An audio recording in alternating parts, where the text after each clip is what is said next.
Hello and welcome to the weekly Forex Outlook at XM.com. Next week, the US CPI inflation report and the US-China trade negotiations will be in the spotlight. We'll also get retail sales data out of the US, as well as UK and Japanese GDP figures, which traders should keep their eyes on. I'm Maria Pachordes, and joining me is lead market analyst Rafi Boyadjian.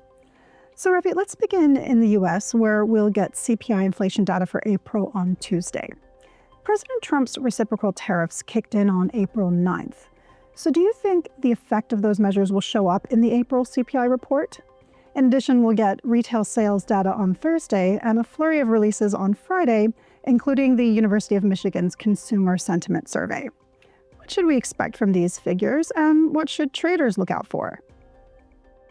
Well, Maria, I think that's what everyone's kind of waiting to see what's going to happen to the US inflation data, because, of course, the last reports we had, both for the CPI inflation and PC inflation, we saw pretty encouraging declines in those measures. And looking at the forecast, we're not expecting a big jump in US inflation in April, potentially because we did see quite a lot of front loading ahead of the the start of those tariffs, coming into effect, and possibly, some businesses are putting off raising prices at this moment. Maybe they're hoping that that's going to be some kind of a deal between the US's main trading partners.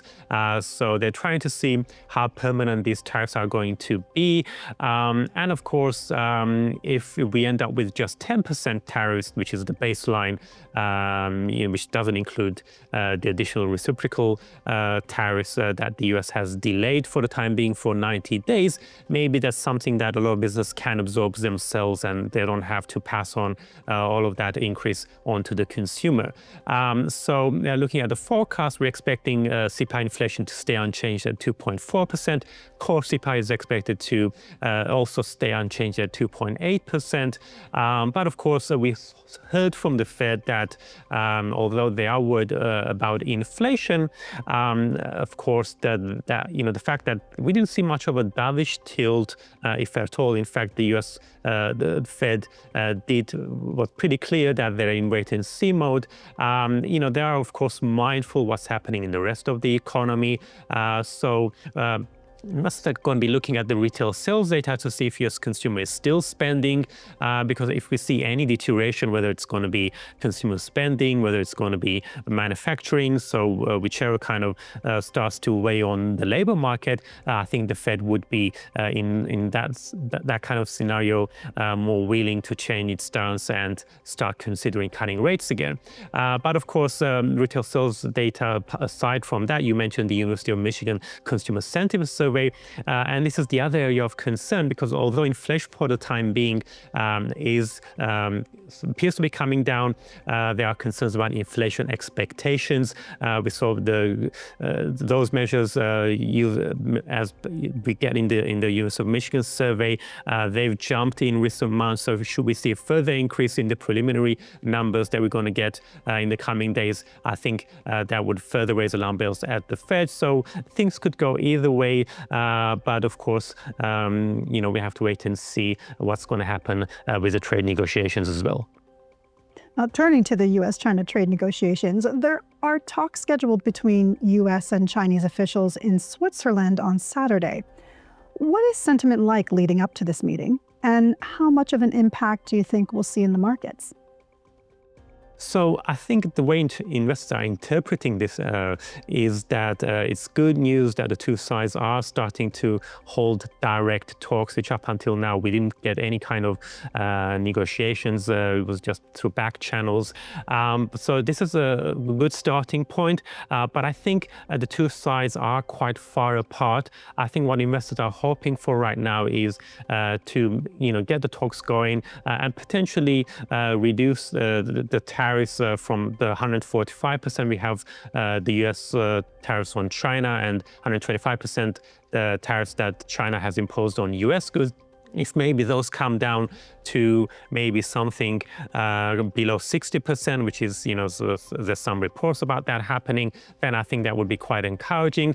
But most likely, the talks are going to take quite a long time. So until we get, reach some kind of a final trades agreement, I think that's probably going to take a lot of time. So, I think there's a risk that markets might be disappointed. Moving to the UK now, we'll get employment data for March on Tuesday and first quarter GDP readings on Thursday. How might these figures impact the Bank of England's next moves and the pound? And can you also tell us about how the pound has reacted so far to the trade deal between the US and Britain? So it's interesting, what we heard from the Bank of England meeting is the fact that although they are quite worried about the impact of the trade war on the UK economy, they're not ready just yet to become more aggressive in terms of cutting interest rates because they see two-sided risks to inflation. So as far as the economy is concerned, it's not doing too badly at the moment. In fact, in the first quarter, the UK economy probably grew by 0.6%. And we still have pretty high wage growth in the UK despite the slowdown in the labor market.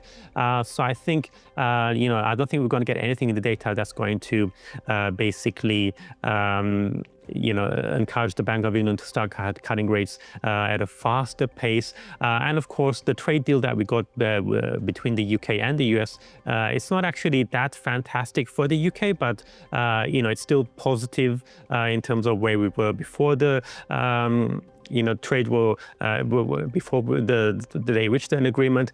So I think for the time being, the pound has plenty of support, but we have to see from the data whether there's going to be enough to basically enable the pound to resume its uptrend against the US dollar. And finally, over in Japan, GDP figures will come out on Friday. How has the Japanese economy been doing recently? And how do you think the data will affect the Bank of Japan's upcoming interest rate decisions? So we've got a lot of doubts at the moment whether or not the Bank of Japan will be able to raise interest rates again later in the year. So most likely the GDP data we're going to be getting is that it's going to show a slight contraction of 0.1% in the first 3 months of 2025, even before the tariffs came into effect. But of course, the Japan, of course, is probably more likely to reach a trade deal with the US than, say, other countries. So, things could change, but for the time being, I don't think we're going to get anything in the data that's really going to give us sort of much clarity about what's happening to the Bank of Japan's rate path. However, we are going to be getting the summary of opinions of the BOJ's last meeting that we got at the end of April's 1st of May meeting. So any hints there, I think that might also be significant for the yen. Rafi, thanks so much. This was the weekly Forex Outlook here at XM.com.